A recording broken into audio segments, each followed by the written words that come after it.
All right, so I'm here with Dan from Shac Scales, and we're going to give you guys a video about corn snake care. So, Dan, tell us a bit of background just about corn snakes in general.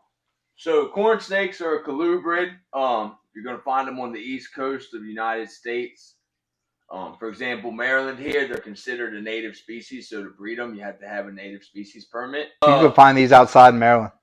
Allegedly, I've never seen one in Maryland. I've heard people say they saw them in Virginia, but I've never seen one either. Yeah, and that's probably because they probably used to be a lot more common. People kill snakes.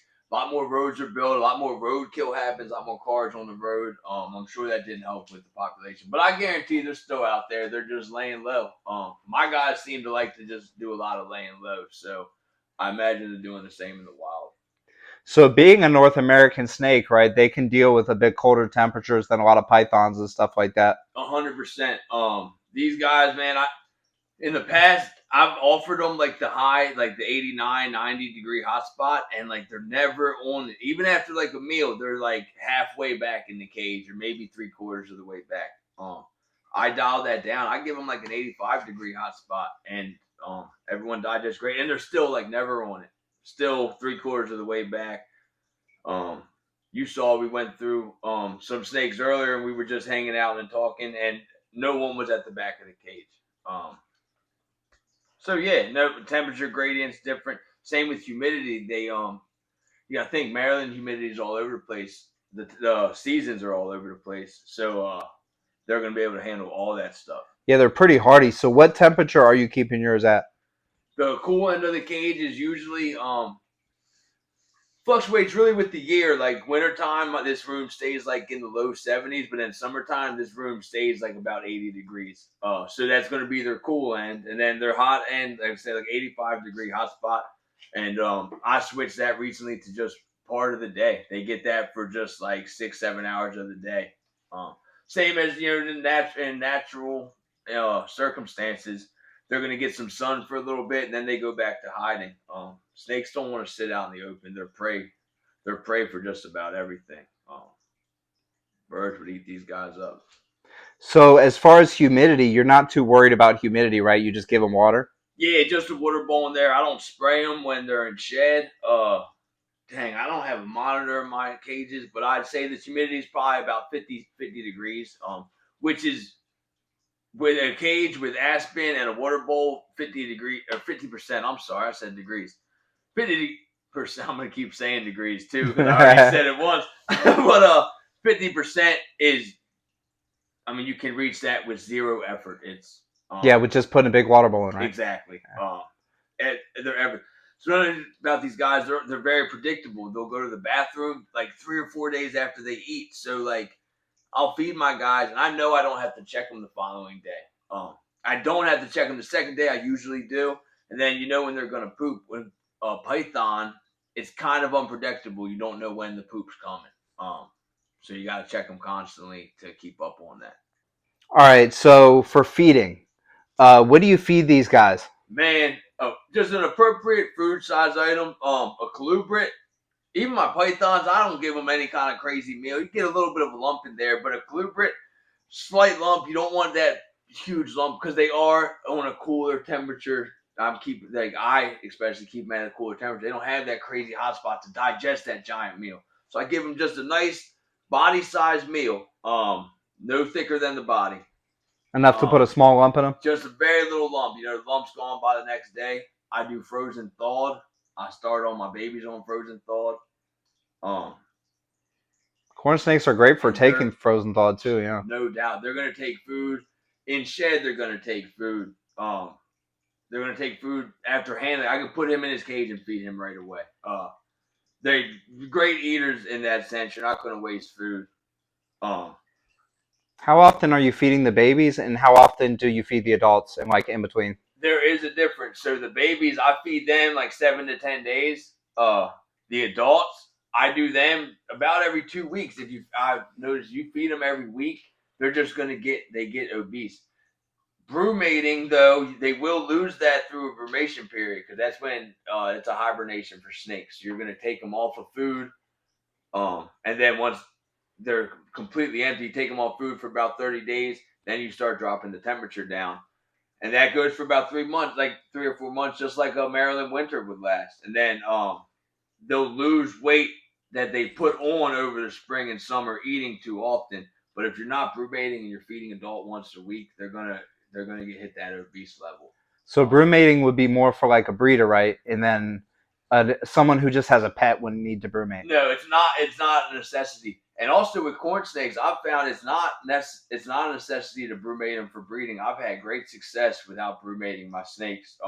I slow the food down in the winter. Just offer it just like once a month, very small meals. So I do drop the temperature some, but I try to like more of like a southern Florida winter because corn snakes are very common down there in South Florida. So which now they say Florida winters are a lot colder than they used to be and whatnot. But um, I just try to do it like that, a little bit of a core temp, and then summertime comes, I raise the temperature up a little bit, up the food a little bit. So I do a fluctuation, but I don't always do the brew mating.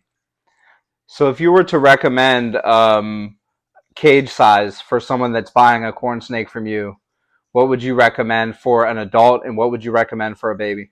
Babies, small and secure. It is heartbreaking the amount of times I get messages of people saying that like their baby corn snake got out, and it's security is key. If you keep it secure, you don't have the problem. And they're babies. You gotta think. I know it's not humans, and you gotta separate the two.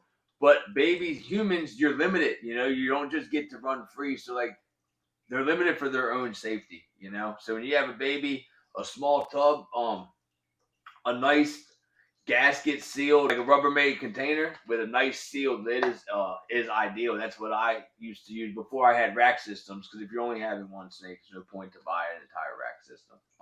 But that lid has to be gasket sealed because they're a very little snake. You don't want to be able to weasel out of anything. As far as adults go, a 4 foot PVC is great for an adult corn snake. I'd say you can give them the height. The height would be, I'd say, up to you, user choice. They'll use the height if you give it to them, but I feel like these guys also give them multiple hides. They feel like they like to be stashed away. They'll explore some, and then they go tuck in one of their boxes. Um, And these guys are active during the daytime, right? a little bit all over the place, man. Yeah, I sometimes they're moving at night. They'll be moving during the day. They're called diurnal. If I'm not mistaken, they call it that. I like to make just my own words and my own saying. I know a lot of like the proper words. It drives my wife crazy. Trust me. I make up my own stuff. But also with the feeding, with babies, I want to give this little trick that I found is very successful with. Boiled pinkies. If they won't eat the frozen thawed pinkies right away, you thaw out the pinkies and you boil some water. Drain the water off the pinky. Dump the boiling water over the pinkies. Count to 20. Drain the water off.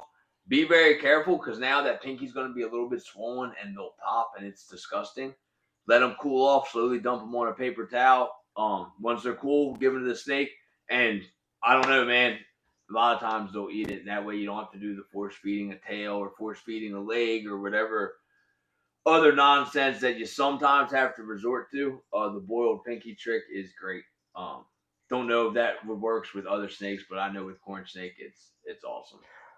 So this right here is an adult, and let's go ahead and take a look at some babies if that's okay. Yup, yeah, this guy's a 3-year-old male. He was one of my first snakes hatched. Well, I guess he's coming up on 4 years, 3.5 years old, something like that. I have to look at the card and do the math. I'm not doing math on camera, I can tell you that. Yeah, let me get something that was hatched.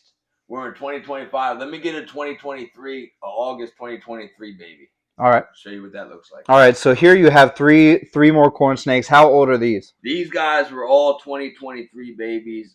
End of July and August. All hatched the same year by me, but different clutches. So like 1.5, 2 years old? Yeah, yep, just about that. Coming up on 2 years old.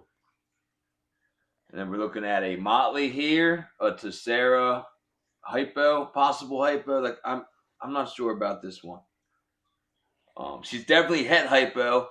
her stomach is all red, which makes her really awesome. The white stripe on the outside of it's cool too. But the thing is, hypo just reduces the black. It doesn't eliminate the black. So I'm not sure what she is, but either way, she's beautiful, and I'll be able to find out once I breed her. I'll be able to find out if she is het hypo or full hypo. So if someone has something like this and they've bought a baby and it's a year or two later, what size cage would they move something like this into? Something like this would probably do great. A 20-gallon at the minimum, I'd say, but you could put something like this in a 40-gallon as long as it's secure. And it's not just for baby snakes; it's really all snakes. Security is key, man. Yeah, snakes are definitely escape artists. They are. They're explore their whole cage and they'll see what hole they can get out of. If there's a way, when there's a will, there's a way. If there's a will, there's a way. You know the saying. Yeah. These guys are absolutely beautiful too. You produced all these, correct? All three of these guys. Yup. This girl looks identical to Tinkerbell. You have Tinkerbell at your house. That's your snake. That's Tinkerbell's daughter, right? Tinkerbell's daughter. Yup. And it is cookie cutter of her mother. This is a Tessera pattern. That gives it the stripe. It's a dominant pattern, a dominant gene in corn snakes. And he is a Hypo Tessera Castagne. He is a smoke shop, yeah, that Hypo orange. Castagne Tessera. Say it how you want. These two here have the same dad, different mom. And I plan to pair these together down the road. Oh, okay. So this might be a future pair. Yup, to make more Hypo Castagnes. I want to make more Hypo Castagne. I mean, that orange is just awesome, and just plan to zone in on that. Zone in on the bright orange. They are super cool. Yeah, not only she had that cool belly pattern, but her red was just better than all the others in her clutch. That's why she got held back. Yeah. It's not good getting held back in school, but it's always great to get held back as a snake. You know what I mean? Isn't that the truth? I've never been held back, but shout out to my hold back peeps. Yeah, look at those three. So cool. It's like Medusa right there. Yep. That's awesome. Look at you goofballs. She's so twitchy. See how she does that? Yeah. Like I said, her dad, my buddy of mine, Rob, has him. But he was the same way. I used to call him Twitch. That was his name. And he would just like bounce away from me all the time. And she does the same thing, dude. It's so funny. No, yeah, I kept some snakes back. This one, she's not advertised. I'm not set in stone on keeping her. Tinkerbell's daughter. But no, I kept some snakes back. And then some of the adults I rehomed with you and, like I said, a buddy of mine, Rob. So they went to... So you have breeding plans for the other two, but not actually for Tinkerbell's daughter? I don't know. But if I keep her, it'd be just more because, Tinkerbell just was... Like, I got the logo made off of her even because she just was one of my favorites. I like the color orange. And she was just a great personality snake.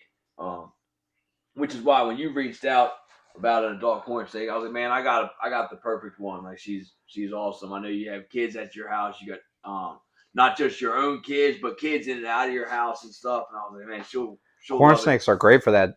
Exactly. And I know she has fun there. Kyle keeps me updated with pictures of, whatever kid at his house at the time, nephew, niece, cousin, his own kids holding the snake. And then I'm sure Tinkerbell's having a blast over there. So I was like, man, I got the best snake for that situation. Yeah, for sure. So yeah, if I keep her, it would just be sentimental just because that Tinkerbell is such a good snake. But I'd also be happy to send her along to somebody who wants to experience that themselves, You heard it here first, guys. So Dan will get rid of Tinkerbell's daughter if you really bother him. You gotta bother me, though. You gotta shoot me a message and get me talking about snakes. I get all hyped up. She is actually really beautiful, so anyone would be very lucky to have her. Very cool. So I guess let's go down to the next size, smaller to more of like babies. Yup, let's look at some snakes that were hatched last year, 2024. Very cool. All right, so we got the next size down right here. And when did you say these hatched? These guys are August last year, 2024. These guys are about 6 months old, around that. So something like this, you were saying you could keep it in like a Tupperware, but sealed. All right. Um, So this size corn snake you would keep in this size container. I got started. I bought 5 of these, and I bought 5 corn snakes, and I put these on top of a cage that I had a heat panel on, so they had a little bit of belly heat, and that's what I got started with. And I started investing in racks and bumping up from there. But these are great, man. They're a pain in the butt to open because of the clips and all. But that's what makes them great. They got security on all angles. The corn snakes can't pop them open. These guys don't need crazy heat, so if you can just put them like these little light bulbs I got in here, if you get one of those off of like Amazon, uh, and just put it like above the tub for like a couple hours of the day, get some warmth on here, make sure your temp gun's key. Just like it's all about controlling your temperatures and keeping an eye monitoring everything. But they'll do great in that, and they can't get out of here, and everybody's safe and everybody's happy. That's awesome. So super simple to set up a baby corn snake, y'all. No one's in that cage. I just threw that thing on, by the way, guys. I'm not just like throwing stuff on an animal's cage. The cage is nothing. So what we have here is that's a Motley Saffron. Saffron is going to be sun-kissed, Amel, and caramel. And then this is a Motley, so obviously it's sun-kissed, caramel, Amel, and Motley.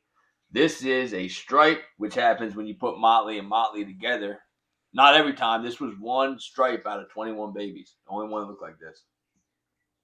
This one here is a normal. See the checkered belly opposed to the more white Motley belly. So is it a normal saffron? Normal saffron, yup. So it's a slight difference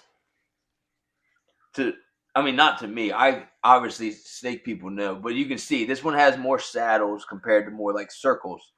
Um, it's a totally different look, the Motley to the normal. The sides is more wiped out. See the side pattern on the Motley compared to the side pattern to the normal. Oh, come on, guys, let's cooperate. Catch my midriff. It's totally different. Yeah, it is. And some people, it's all who I don't know, depending on who you're talking to. And if you don't see that much of a difference, like that's okay. My wife will look at these and be like, they all look the same to me. I don't know if she's just trying to get under my skin or Probably you can see the difference. Yeah. So if someone was just thinking about getting a corn snake, what would you tell them? If you think about getting, I'd say do it, man. I'd say have fun, and they're very forgiving in all aspects. Like with the easy temperature and the easy humidity, you don't have to worry so much about respiratory problems. And you shouldn't be worried anyway. Like stay on top of stuff and monitor everything, but like never worry and just have fun. That's like I think the biggest thing. Because I'll tell you what, I've been keeping snakes since I was a little kid. My dad used to breed snakes, and I just always had this stuff. Always been interested in it. And back in the day, man, everyone was keeping stuff. You get a red-tailed boa and you put it in a glass enclosure and you put a red heat lamp on it and it'd be fine. And like I never had any problems with like snakes like that growing up. And sometimes I like do every little thing and like I still want to run into a problem.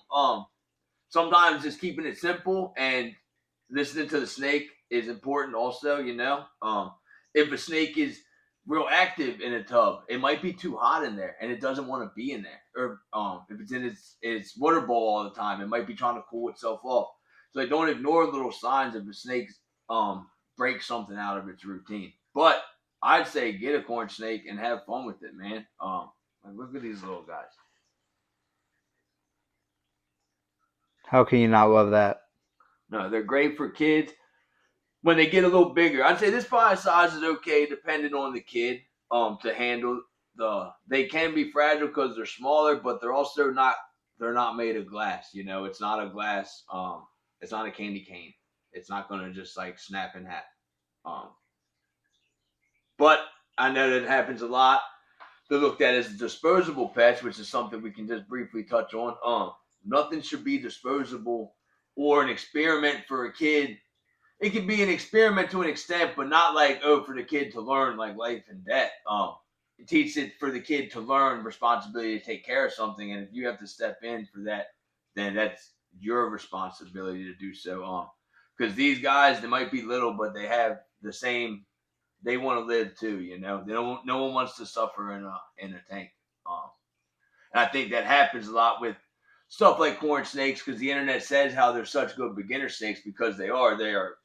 I'd say the best. I'd say arguably, debatably the best beginner snakes. But what comes with that is beginner stuff, which is maybe just getting excited about it at first, and then like you're over it in a month, and then like the only one that's suffering is the little guy you did a bunch of research and money to buy. How long do they live? Man, they can live up, I believe, like into the 30s. Properly cared for. I have had some. I had a female that I had bought from somebody, and she was 9 years old. I had her for almost 2 years, and she passed away. I didn't get a necropsy or anything done, but she was 11 or like 11 or so. So that's the oldest snake I've experienced. Also, I worked at a pet shop when I was a kid, and they had some that were in their 20s. I've seen some in their 20s, yeah, in person. That I remember that they said, we've had those since whenever the heck, and doing the math, they were in their 20s. So no, so they're definitely not disposable, yeah. No, man, not disposable. Especially if they're living for 20, 30 years. Yeah, if you want disposable, I'd say like get a cricket farm or some mealworms. Ant farm. Yeah, yep. Ant farms. And ants are very smart and intelligent, but like let them do their thing. You don't have to do much with that either. Not these guys, man. But if you do want one and you're ready to take it on, I mean, they are super simple and friendly. The colors they come in are crazy. You can get pink ones, yellow ones, orange ones, red ones, white ones. They do scaleless, which I don't do or really condone, but they do have them out there. So if that's your thing, it is available. I just think they're born with scales for a reason, Black ones. I mean, the colors is there's lots of colors, man. Look at that.